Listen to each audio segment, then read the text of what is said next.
갈라디아서 6장 14절에서 18절까지 말씀. 그러나 내게는 우리 주 예수 그리스도의 십자가 외에 결코 자랑할 것이 없으니 그리스도로 말미암아 세상이 나를 대하여 십자가에 못 박히고 내가 또한 세상을 대하여 그러하니라. 할례나 무할례가 아무것도 아니오되 오직 새로 지으심을 받은 자뿐이니라.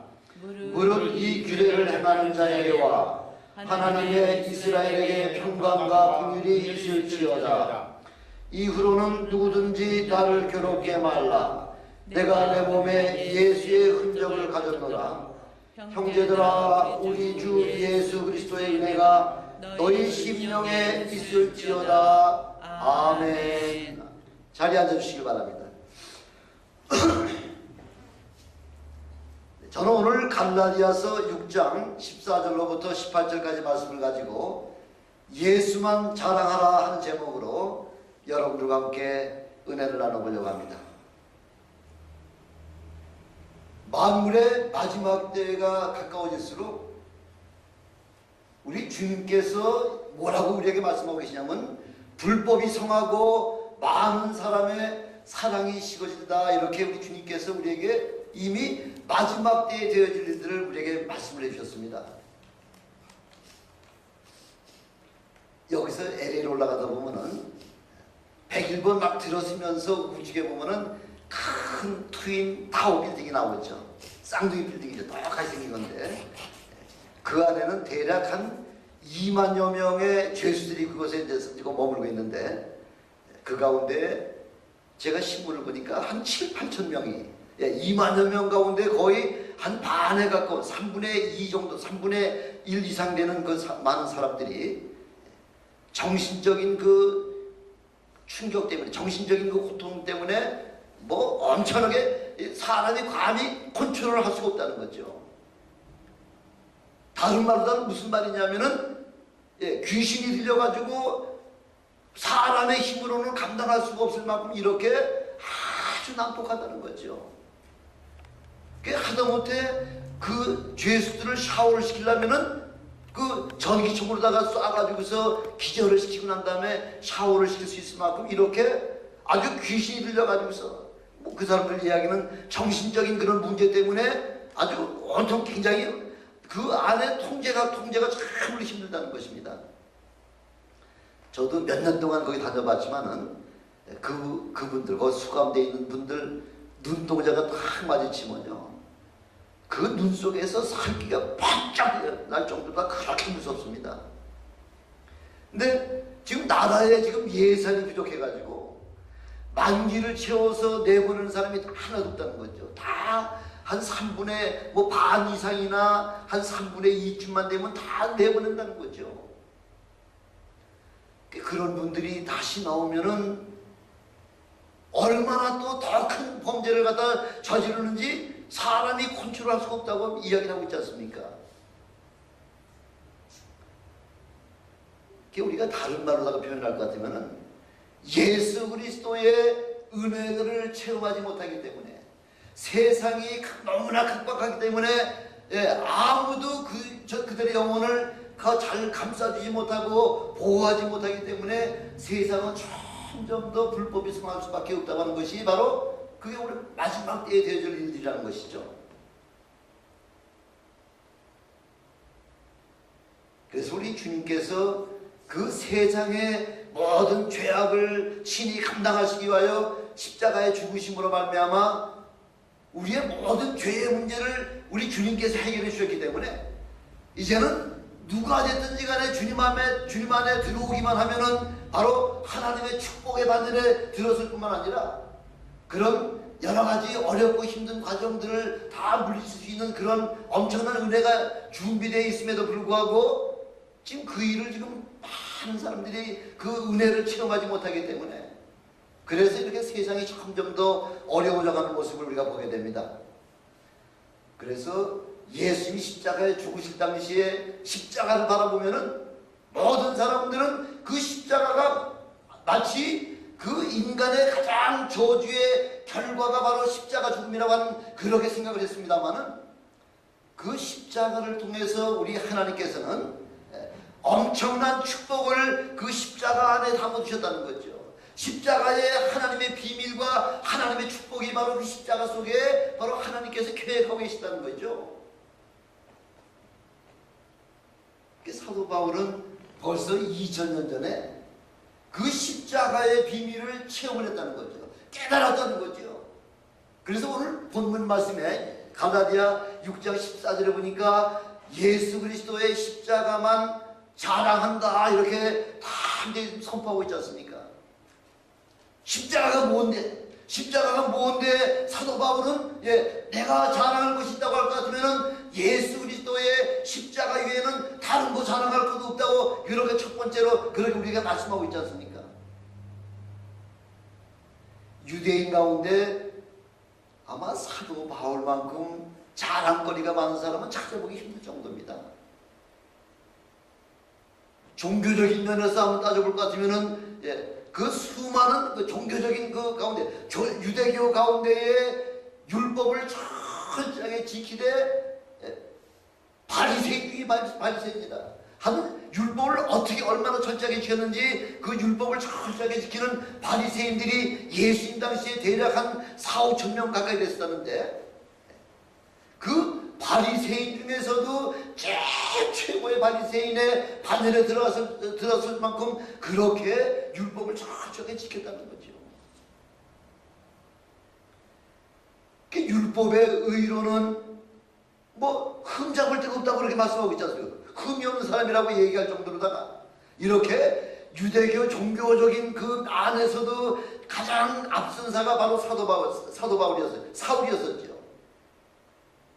정치적으로는 어땠었나요? 정치적으로다가는 바로 사울은 공회원, 70인 공회원 중에 한 사람으로서 정치적인 그런 엄청난 파워를 가진 있었던 사람이고요. 학벌로 말할 것 같으면은 이스라엘의 제일 최고의 선생 가말리알 문화생 안에 들어간 것만 해도 엄청난 그런 학문적으로 최고의 반열에 들어서 서는 사람인데 그 가말리알 문화생 가운데서도 항상 뭐 했다는 거예요? 항상 1등 했다는 거죠. 학문적으로도 사울을 따라갈 사람이 없을 만큼 이렇게 종교적으로나 정치적으로나 학문적으로나 모든 분야에 있어서 가장 이스라엘에서는 제일 최고 앞장서서 가는 장래가 보장되는 이 엄청난 축복을 가진 사람 왜 자랑할 것이 왜 없겠습니까?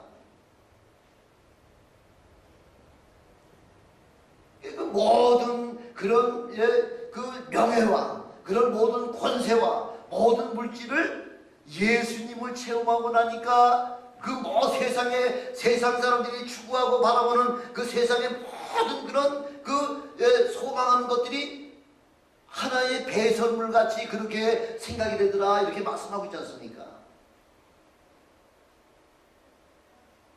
배설물은 뒤로 버려버려야 되는 거예요. 잠시도 내 몸속에 간직하고서는 건강에 문제가 있기 때문에 건강한 사람일수록 새벽 아침만 되면은 모든 내장 속에 있는 더러운 것들을 다 뒤로 내보낼 만큼 그렇게 1시간 정도 빨리 내보내야지만 우리 몸의 건강에도 좋을 만큼 이렇게 그 배설물은 우리 몸에도 좋지 않은 건데 바로 사도 바울은 그 세상의 모든 그런 명예와 권세와 그런 물질의 축복을 마치 배설물같이 지구를 했다 이렇게 말씀하고 있죠.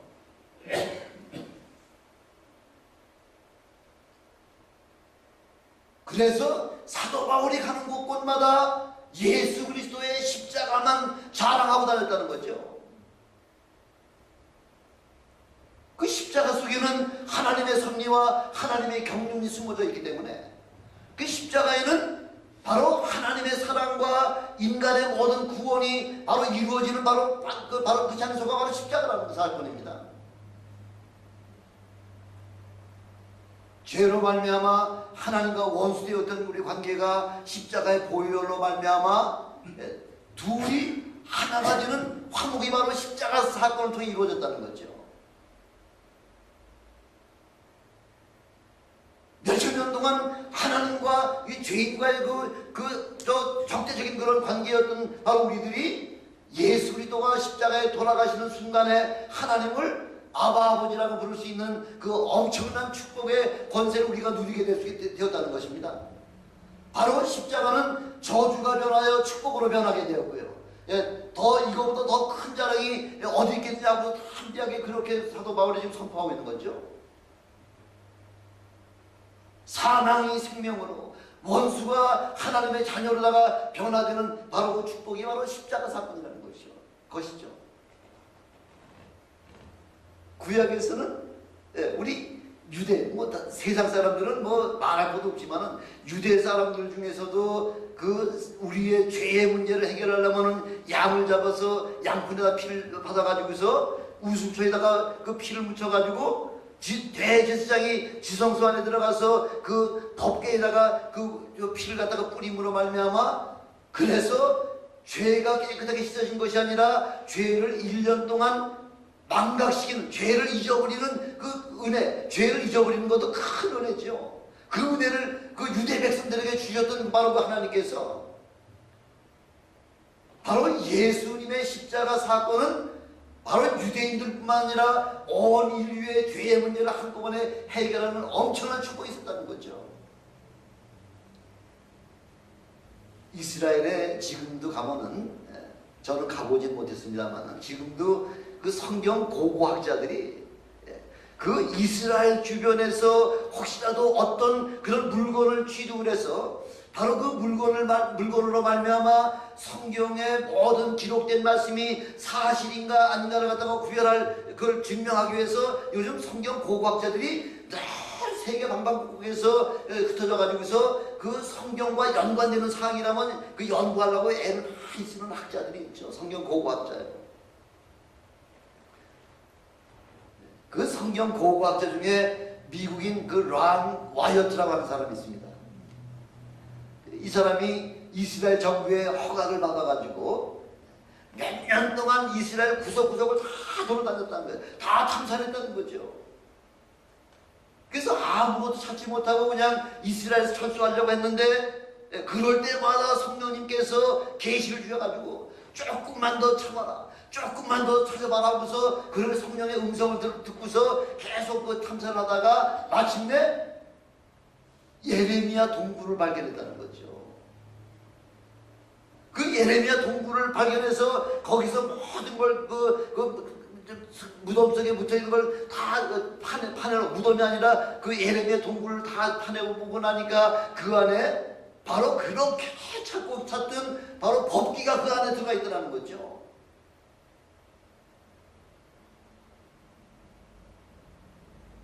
그 법궤가 왜 그 속에 들어가 있었냐면, 지금부터 대략 2500년 전에 바벨론이 예루살렘을 침공했잖아요.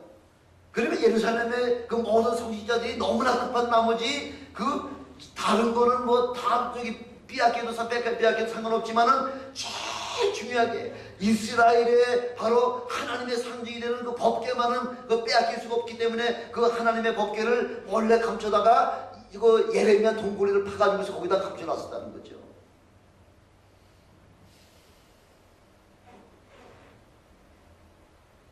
근데 예수님께서 십자가에 달려 돌아가셔서 막 돌아가시는 순간에 그 어떤 상황이 일어났냐면, 마태복음 27장에 보니까, 마태복음 27장 51절에 보니까 성소 휘장이 위로부터 아래까지 찢어져 둘이 되고 땅이 진동하며 바위가 터졌다, 이렇게 기록이 되고 있습니다. 예루살렘에서 우리 예수님께서 십자가에 죽으시는 순간에 내 영혼을 아버지 손에 의탁합니다 하고서 그 마지막 말씀을 하시고서 운명하시는 그 순간에 그 성전과 지성소를 갈아막았던 그 큰 그 휘장이 위에서부터 아래까지 쫙 둘로 쪼개지면서 둘이 갈라지면서 달라지면서 땅에는 지진이 나고요. 또 바위가 터져가지고서 그런 사건이 났다고 하는 사실을 마태복음 27장 51절에 이렇게 말씀하고 있지 않습니까? 근데 그 바위가 터져가지고서 그 금이 간 사이에 예수님께서 십자가에 죽으셨을 때 그냥 피를 한두 방울 흘리고서 죽으신 거 아니잖아요. 로마 병정이 그 십자가 밑에서 큰 창으로다가 그 옆구리, 우측 옆구리를 통해서 이 심장까지 꿰뚫러, 그런 창으로다가 꿰뚫러 말미암아 그 심장 속에 있는 피까지 피 한 방울 남기지 않냐고 다 우리에게 주셨다고 말씀하고 있잖아요. 우리는 그동안 그 예수님께서 피 흘리신 것만 가지고서 우리의 죄의 문제가 해결됐다, 그렇게 우리는 믿어 생각했었는데, 이 와이어트라고 하는 이 사람을 통해서 바로 법궤에 보니까 뭐 원래 피가 묻어 있었고요, 또 그 법궤 주위에 이런 돌에 그 혈흔이 묻어 있는, 피가 묻어 있는 돌들을 발견했다는 거죠. 그래서 그 돌들을, 피가 묻은 그 돌들을 갖다가 몇 개 채취해 가지고서 이스라엘의 유명한 국립 과학수사연구소쯤 그 연구소에다가 그 돌을 갖다가 맡겨놓고서 그 돌에 묻은 그 혈흔이 무슨 피인지, 어떤 피인지, 동물의 피인지 사람의 피인지 그걸 한번 확인해 달라고 의뢰했다는 것이죠. 불과 3년 전이에요. 그래서 그 돌에, 바짝 마른 돌에 그 혈흔이 있으니까 거기다가 물을 푹 적셔가지고 72시간 동안, 3일 동안 거기에다가 그 사람의 온도를 맞춰가지고서 72시간 동안 그 돌에다가 물을 죽여가지고서 피가 부풀어 오르도록 만들어 놓고 난 다음에, 그 다음에 48시간을 더 그 거기서 그 피에서 그 추출을 해가지고서 그 현미경으로 조사를 해봤더니 그 피가 2000년이 지난 바로 오늘 이 시간까지도 그 피가 살아있더라는 거죠. 근데 원래 여러분, 피가 바깥에 공기에 노출되면요, 1시간 이내에 그 피가 다 말라서 피가 죽게 돼 있는 겁니다. 근데 지금부터 2000년 전에 바로 십자가에서 흘린 그 피가 그 지금 다시 물을 불려가지고서 사람 체온에다가 해가지고서 그 현미경으로 조사해봤더니 2000년이 지난 지금까지도 그 피가 살아있더라는 것이죠. 피가 살아있는 것만 가지고 중요한 것이 아니라 더 놀라운 사건은 뭐냐면은 그 피를 조사한 그 연구소 직원들과 연구소장과 더불어 함께 회의를 한 도중에 그 피 속을 피를 갖다가 그 DNA 조사를 해보니까 X 염색체 23개가 거기서 나오더라는 거죠. 그 피에서. 근데 모든 인류의 모든 사람들의 피는 어떻게 구성이 되어 있나요? 뭐와 뭐가 구성이 되어 있나요? X 염색체 23개 하고요, Y 염색체 23개. 그래서 X 염색체는 목의 혈통의 X 염색체가 되는 거예요. Y 염색체는 아버지 부계에서 나오는 그 염색체 23개에서 46개가 모든 사람들의 피에는 그렇게 구성이 되어 있다는 거죠. X 염색체 23개, Y 염색체 23개로다가 그렇게 모든 인간의 피가 그렇게 구성이 되어 있는데, 바로 그 돌에서 채취된 그 피에는 X 염색체 23개만 있더라는 거죠. 뭐를 이야기하는 것입니까? 뭐를요?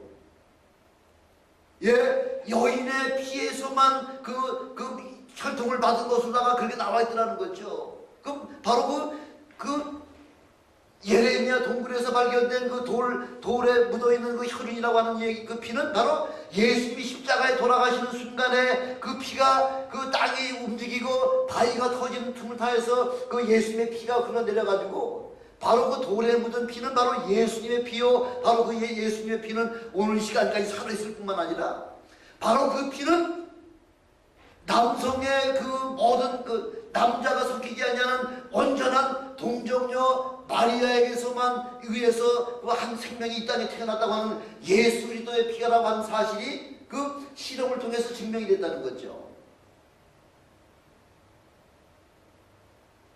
예수님의 피는 이렇게 과학을 통해서도 하나님의 말씀인 그 예수 그리스도의 그 생명의 말씀이 1.1획도 오류가 없는 완벽한 하나님의 말씀이라고 하는 사실이 란 와이엇이라고 하는 그 고고학자에 가지고 그렇게 밝혀졌는데도 불구하고 이스라엘에서는 이걸 지금 함구하고 있다는 거죠.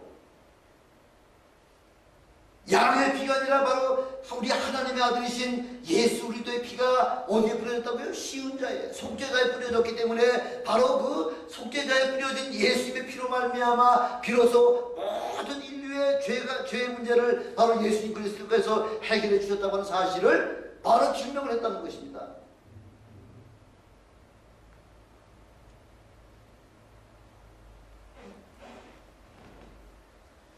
바로 예수님의 십자가는 복음 중에 복음이라는 거죠. 복음의 핵심이라는 거죠.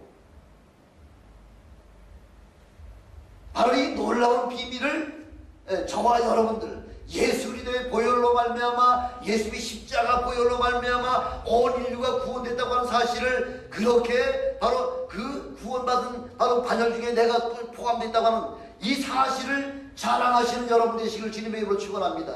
이것보다 더 큰 자랑이 없다는 거죠.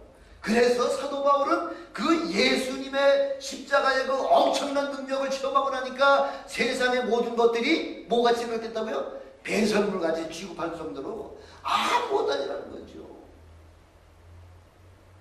사도 바울은 그 십자가의 능력만 체험한 것이 아니라 한 상층천인 그 하나님에 계신 보좌를 직접 체험하고 내려온 엄청난 축복을 받았기 때문에, 그렇기 때문에 참 모든 어려운 그런 과정을 넉넉히 이기고도 남을 수 있는 그런 축복을 가졌다고 하는 사실을 지금 우리에게 말씀해 주고 있는 것입니다.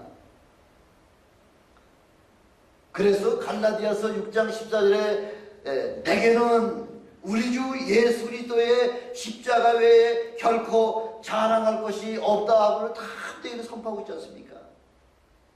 바로 저나 여러분은 우리에게도 마찬가지로 내게는 우리 주 예수 그리스도의 십자가 외에는 결코 자랑할 것이 없다고 다 함께 선포하시는 여러분들이 되시길 주님의 이름으로 축원합니다. 그래서 고린도전서 1장 18절에 보니까 십자가의 도가 멸망하는 자들에게는 미련하기 짝이 없다는 거죠. 십자가는 사람을 죽이는 저주의 도구예요. 그러니까 십자가가 우리 사람에게 뭐가 유익하겠냐는 거죠. 바로 미련하기 짝이 없다는 것이죠. 그러나 구원을 얻는 우리들에게는 하나님의 능력이 그 십자가 안에 있고요. 하나님의 지혜가 바로 십자가로부터 나온다고 하는 사실을 우리에게 지금 말씀해 주고 계시는 겁니다. 두 번째, 사도 바울이 지금 자랑하고 싶은 것이 뭐냐면요. 두 번째는 15절에 보니까 뭐라고 지금 나와 있냐면요. 할례나 무할례가 아무것도 아니로되 오직 새로 지으심을 받은 자뿐이니라. 바로 새 사람이 예수 그리스도의 보혈로 말미암아 내가 새 사람이 되었다고 하는 것을 그것이 자랑거리라는 거죠. 유대인의 자존심이 뭐예요? 유대인의 자존심. 유대인의 자존심은 할례잖아요. 나 할례 받은 자야 하고서 그렇게 유대인의 그 자랑거리는 할례, 바로 하나님께로부터 선택된 바로 백성이다. 이것이 바로 할례의 표를 갖다 나타냈는데, 그것이 바로 유대인의 자랑이었지만은 사도 바울은 지금 할례에 관한 나도 난지 8일 만에 할례 받은 사람이라고 당장에 이야기하고 있지 않습니까? 그러나 그 할례가 아무것도 아니라는 거죠. 할례 받은 사람이나 할례 받지 아니한 사람이나 아무것도 아니요. 뭐가 위대하다는 거예요. 예수 그리스도로 말미암아 거듭난 것이 바로 그것이 중요하다는 거죠. 할례는 몸에 하려고 하는 그 할례가 아니라 바로 어디 할아버지 사도 바울을 말씀하고 있습니까? 우리 마음의 할례를 받으라는 거죠. 마음에. 가장 중요한 것은 바로 우리의 마음이 새롭게 거듭나는 사건이야말로 그것이야말로 우리가 새로운 인간이 된다는 거죠. 그래서 고린도 후서 5장 10절에 보니까 그런즉 누구든지 그리스도 안에 있으면 새로운 피조물이라 이전 것은 지나갔으니 보라 새 것이 되었도다.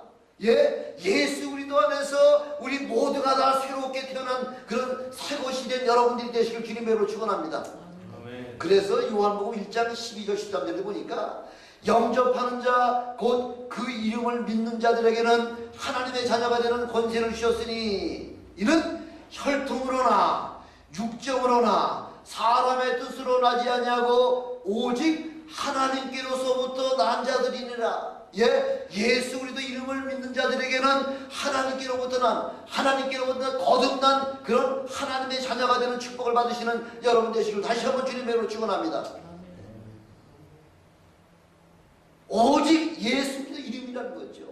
다른 이로서는 구원이 없다고 우리에게 누차누락하게 말씀하고 있지 않습니까? 사도행전 4장 12절에 보니까 다른 이로서는 구원이 없나니 천하 인간의 구원 얻을 만한 다른 이름을 우리에게 주신 적이 없다고 그렇게 말씀하셨는데도 불구하고 다른 이름 가지고도 지금 구원이 있다고 하는 사람들이 얼마나 많습니까 지금?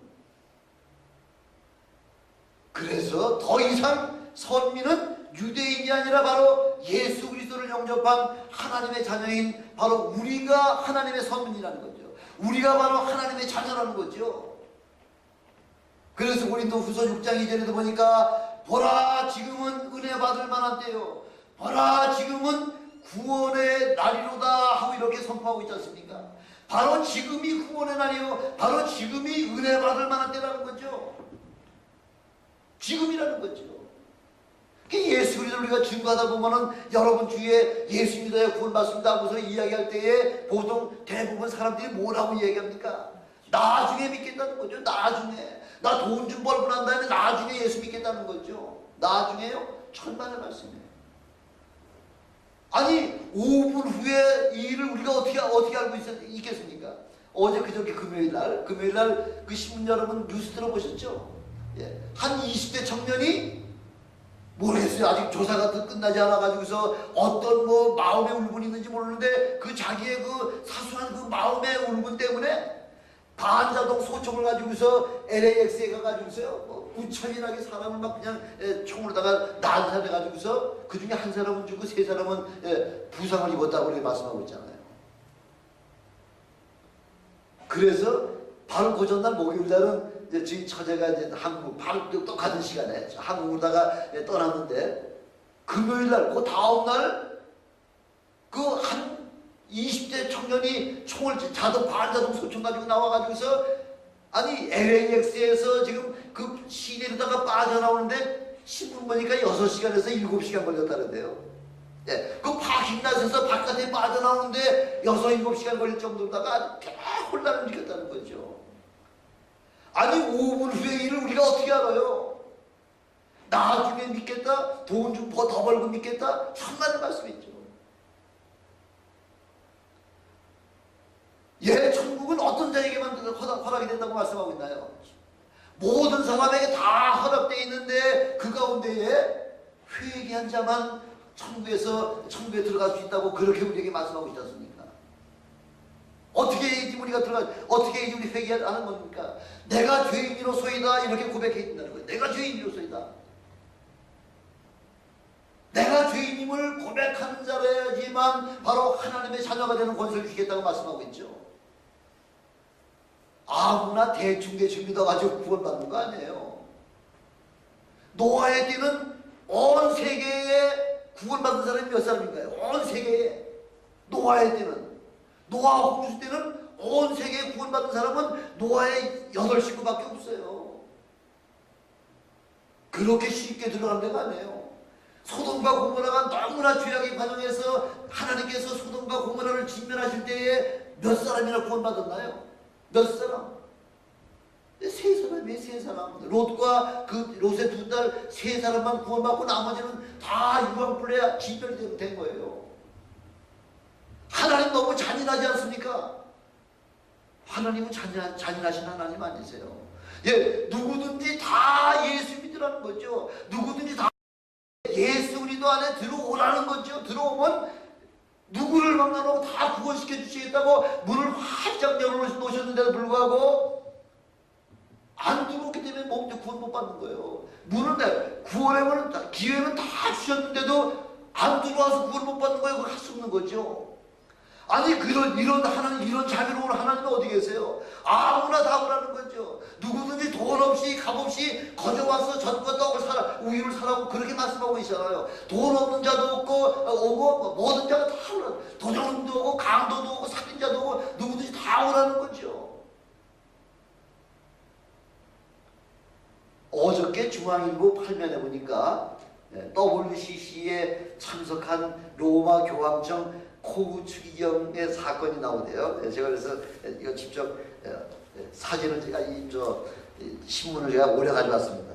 로마 코우 추기경이 지금 부산에서 지금 WCC 세계 교회 협의회가 지금 10월 30일부터 지금 11월 8일까지 지금 거기서 부산에서 열리고 있는데, 지금 로마 캐톨릭을 대표해가지고 코흐 추기경이 지금 한국에 와가지고요, 모든 종파들을 다 아울러서 화평화를 이루자 하는 게 바로 로마 교황청에서 지금 부르짖고 있는 말씀이에요. 여기 지금 옆에 계신 분이 누군가요? 옆에 계신 분이 조계종 종정인 그 진제 종정이요. 그 불교에서 자기네들 그 불교 불자들이 그 이런 큰 액자에다가 그 로마 그 추기 교황 프란시스코 교황 사진을 갖다가 자수로다가 성으로 해가지고서 자수로다 이렇게 로마 그 교황 추기경 프란치스코 그 교황을 자수로다 이렇게 만들어가지고서 액자를 만들어가지고 지금 진제 종정이 지금 그 코그 추기경한테 선물하는 겁니다. 선물.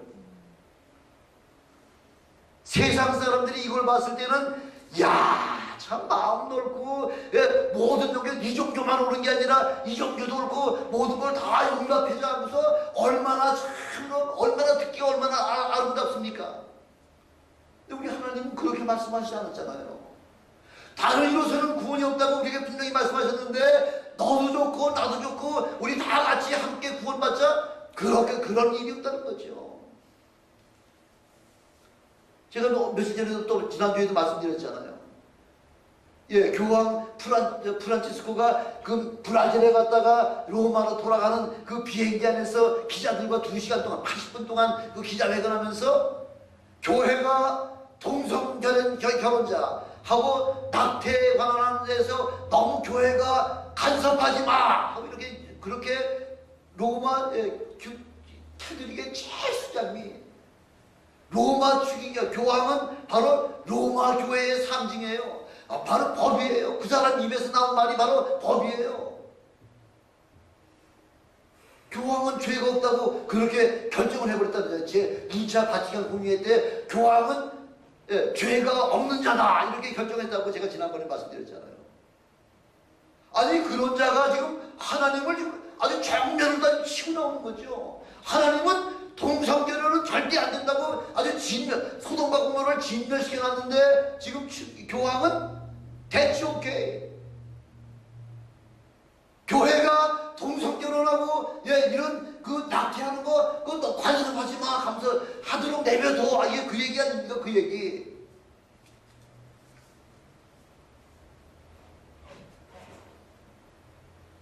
그건 말이 되는 소리입니까? 그게요?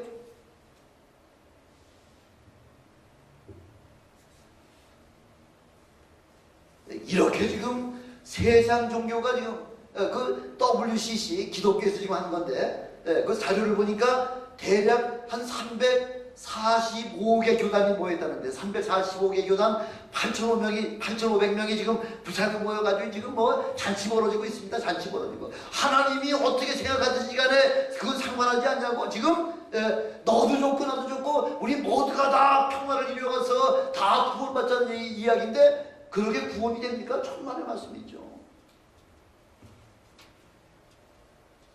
지금이야말로 인류 역사상 가장 최고의 축복받은 때가 바로 지금이라는 거죠.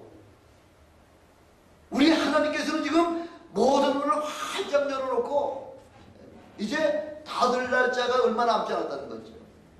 우리가 씨를 뿌리면은 거둘 때가 있듯이 문이 열렸으면 반드시 닫힐 때가 오든다는 거죠. 그동안 2000년 동안 우리 하나님께서 복음의 문을 활짝 열어놓으시고 아무나 다 들어오라고 그렇게 열어놓으셨는데도 불구하고 먹고 마시고 장가가고 시집가고 돈 버는 일에 바빠서 지금 안 들어오고 있지 않습니까?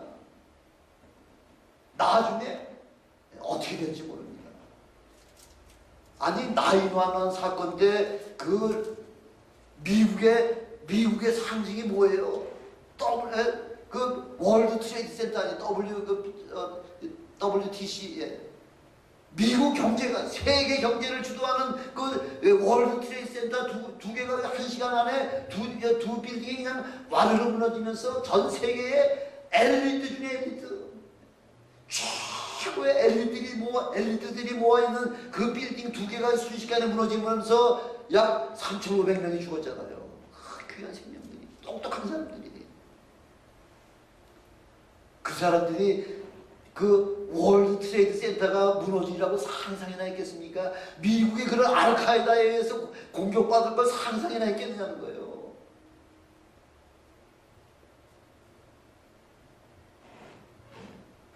우리 주님께서는 천국은 아무나 들어오되 전제 조건이 하나가 있죠. 성령으로 거듭나지 않냐고서는 천국에 들어올 수 없다고 우리 주님이 말씀하시잖아요. 선지자나 예수의 제자들이 말씀하신 게 아니라 예수님께 직접 말씀하고 계시잖아요. 요한복음 3장 5절에 보니까 물과 성령으로 거듭나지 않냐면은 하나님 나라에 들어올 수 없다고 우리 주님께서 그렇게 분명히 말씀하시는 거예요. 거듭나셔야 천국 갑니다.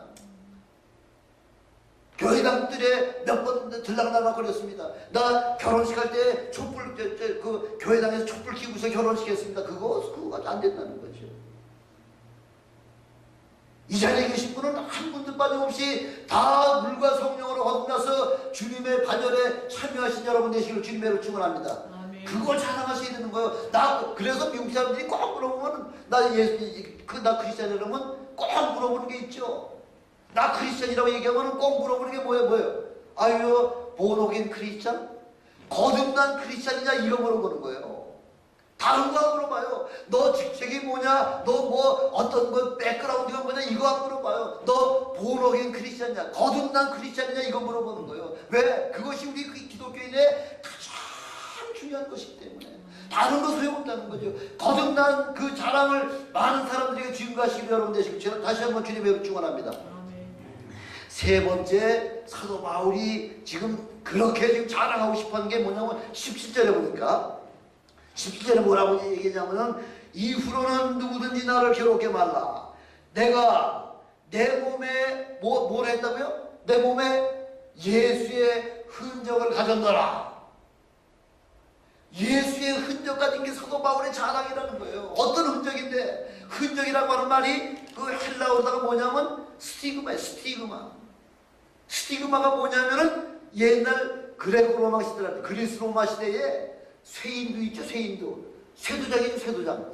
쇠도장을 불에다 뻘겋게 달궈가지고요. 자기 말이나 자기 소 그 오른쪽이 넓적다리 엉덩이죠. 넓적다리에다가 시뻘겋게 단 쇠도장 가지고서 도장 찍는 거예요. 악만 으지직 하면서 여기다가 누구의 소관이다 하는 것이 그 도장. 이게 바로 요즘식으로 얘기하면 뭐예요? 요즘 한국식으로 얘기하면 뭐가 될까요? 인감도장이에요. 인감도장. 이거는 내 거다 하는 걸 표시하는 게 바로 그 스티그마예요. 스티그마.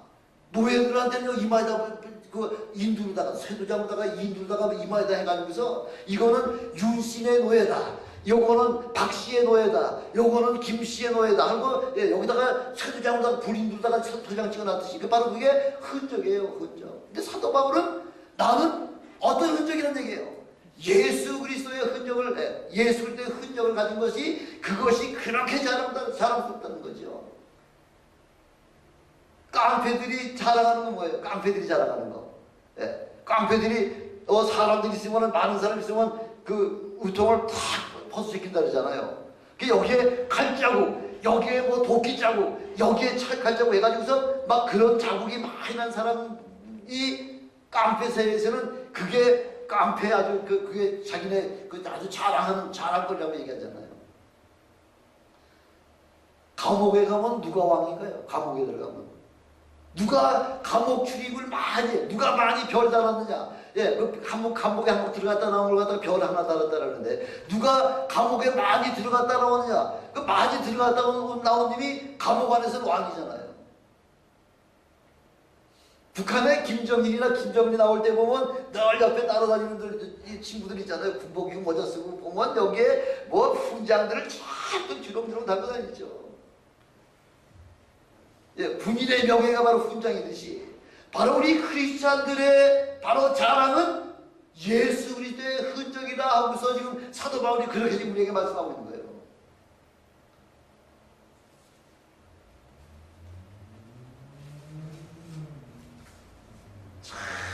예수 그리스도 복음 증거하다가 사도 바울만큼 아마 고난받은 사람 뭐 누굴 대라고 할 것 같으면 아마 없을 만큼 이렇게 사도 바울은 예수 그리스도의 복음 증거하는 동안에 엄청난 핍박을 받았죠.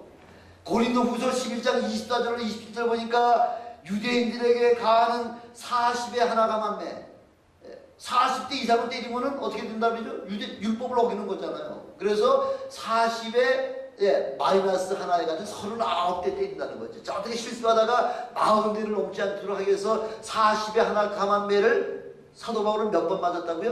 5번 맞았다는 거죠. 여러분, 죄의 수를 갖다가 예수 있는 녀석을 이제 뭐 때린다고 할 때 슬슬 뭐 간지르듯이 때렸을까요? 저는 그렇게 생각합니다. 아마 죽도록 때렸겠죠. 죽도록 몸뚱이가 뚝뚝 부러지도록. 여러분 학교 다닐 때 몸뚱이를 맞다가 왜 몸뚱이가 막 부러지는 경우 종종 봤잖아요.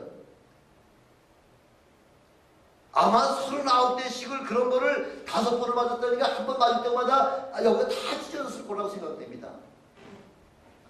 3번 퇴장에 맞고 이런 널판 자에다가 아랫머리 다 벗겨놓고요. 손 쭉 엎드리게 해가지고 손발 다 양쪽에 묶어놓고서는 때리는 게 퇴장인데 3번 퇴장에 맞았다는 거죠. 한 번 돌에 맞아가지고 죽은 것 같이 돼가지고서 죽었는 줄 알고서 저 쓰레기통에다가 내버린 것을 거기서 살아나가지고 살아난 사람이 바로 우리 사도 바울이잖아요. 3번 파산하는데 일주일을 기품에서 지냈고요. 여러 번 여행을 통해서 강의 위험과 강도의 위험과 동족의 위험과 이방인의 위험과 시내의 위험과 광야의 위험과 바다의 위험과 거짓 형제들의 위험과 줄이고 목마르고 굶고 춥고 헐벗었다 이렇게 고린도 후서에 그렇게 고백하고 있잖아요. 뭐 때문에? 아니 사도 바울이 세상의 모든 사람들보다 가장 뛰어난 사람이에요. 물질적이고도 얼마든지 많은 사람이에요. 경제적 그런 지위적으로나 모든 게 다 세상 사람을 따라가지 대상 사람이 따라가지 못할 정도로 그렇게 위대한 사람이었음에도 불구하고 그런 모든 것을 다 배설다 취급하고 예수 그리스도의 복음을 증거하다 이렇게 엄청난 일평생 예수님을 만난 이후 죽는 순간까지 마지막에는 목이 잘려가지고 순교당한 그 순간까지 계속해서 감옥에도 수십 번도 더 들어갔고요.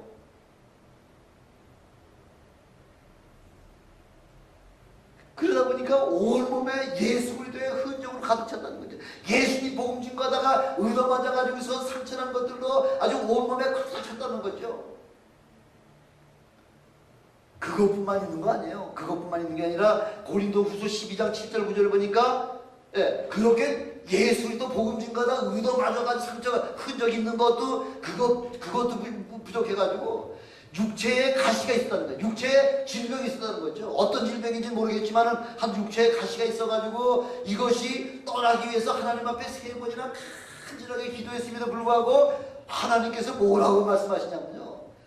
내 은혜가 내게 족하도다. 족하다는 거예요. 그렇게 내 몸에서 이 가시를 좀 뽑아주세요 하고 그렇게 하나님 앞에 그렇게 위대하게 쓰임받는 그런 사도 바울 같은 주의 종도 몸의 가시를 하나님 앞에 좀 제거해달라고 부탁했을 때 우리 하나님은 내 은혜가 족하다는 거죠. 왜냐하면 바로 이는 내 능력이 약한 데서 온전하게 된다는 거죠. 아니 여러분들 내 능력이 많고 강하고 부족한 것이 없는 사람이 하나님 그렇게 의존하겠어요? 의존하지 않죠. 연약한 자를 우리 하나님이 도우셔서 그런 자를 통해서 하나님의 영광을 받기를 원하시는 분이 바로 하나님의 방법이라는 거죠. 그래서 고린도후서 11장 30절에 보니까 내가 무득불 꼭 안 하고선 못 베기는 내가 꼭 이것만은 자랑을 해야 되겠네. 무득불 자랑할진대 나의 약한 것들을 자랑하노라 이렇게 말씀하고 있잖아요. 가장 약한 것들 나는 아주 예수님을 죽이는데 앞장섰다는 거죠. 그게 아주 범죄한 거지. 죄인 중에 내가 뭐라는 거예요? 죄인을 다 따질 것 같으니 죄인들 가운데서 내가 괴수라는 거죠. 그렇게 하나님을 예수 그리스도를 그렇게 핍박하고 그렇게 예수 믿는 사람을 그렇게 핍박하고 못 살게 굴던 바로 나 같은 죄인이었는데 이렇게 가장 연약한 나를 통해서 하나님께서 엄청난 사역을 지금 감당하고 계시다는 이야기죠. 빌보에서 그 복음을 증거하다가 엄청나게 맞았죠. 온몸이 다 갈기갈기 찢어질 정도다가 그렇게 맞고 난 다음에 착고에 치여가지고서 그 빌립보 감옥에 들어가 있는 동안에도 사도 바울은 하나님을 원망하지 않냐고 그 착고에 치이고 온몸은 다 갈기갈기 찢어가지고서 엄청나게 쓰라렸겠죠. 엄청나게 아렸겠죠. 그러면서도 하나님 원망하지 않냐고 하나님 앞에 찬양하면서 하나님 앞에 전심으로 기도할 때에 하나님의 천사가 옥문을 확 흔들어가지고 옥문을 열어주셔가지고서 얼마든지 나올 수 있었지만은 그 옥문이 무너지는 사건을 통해서 그 간수장이 자기가 활복해서 자살하려고 그렇게 하니까 내 손에 칼 대지 말아라. 우리 아무도 도망간 사람 없으니 내 손에서 칼을 멈춰라 해가지고 그래서 그 간수장이 선생이여 어떻게 하면 내가 구원을 얻을 수 있겠습니까? 내가 예수 그리스도를 믿어라. 그러면 너와 내 온 가족이 구원을 얻을 것이다. 그래서 간수장이가 자기 집에 데려가가지고서 사도 바울 그렇게 때려가지고 온몸이 찢어진 거를 일일이 다 닦아주고 그 치료 약을 갖다가 발라줘가지고서 그렇게 치료를 해주면서 빌립보가 바로 유럽의 그 복음이 시작되는 관문이 되지 않았습니까? 사도 바울이 그 엄청난 매를 맞지 않냐고 감옥에 들어가지 않냐고 같으면은 그 빌립보가 유럽이 복음화가 되는 그 관문이 되겠냐는 거죠. 저는 여기 계신 분들이 예수 그리스도의 복음을 증거하다가 그런 흔적, 스티그마를 온몸에 한 가지씩 이상은 다 받으시는 여러분 되시길 주님의 이름으로 축원합니다. 왜? 바로 주님 앞에 설 때에 바로 예수 그리스도 복음을 증거하다가 침뱉음을 당하고요.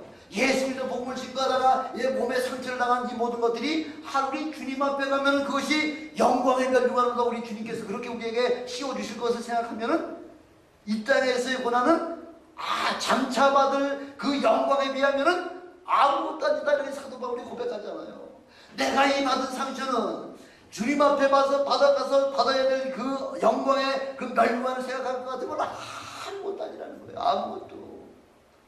여러분 예수 그리스도의 흔적을 여러분 몸에 다 체험하시기를 그렇게 받으시기를 주님의 이름으로 축원합니다. 세상 것 자랑할 것 참 많죠. 아마 어느 분에게 물어보든지 간에 자랑할 것 없는 분은 아마 한 분도 안 계실 겁니다. 뭐 한 가지 이상 어떤 분에게는 수백 가지가 있으리라 생각됩니다. 그러나 세상 것 자랑하지 마십시오. 오직 예수 그리스도의 십자가만 자랑하십시오.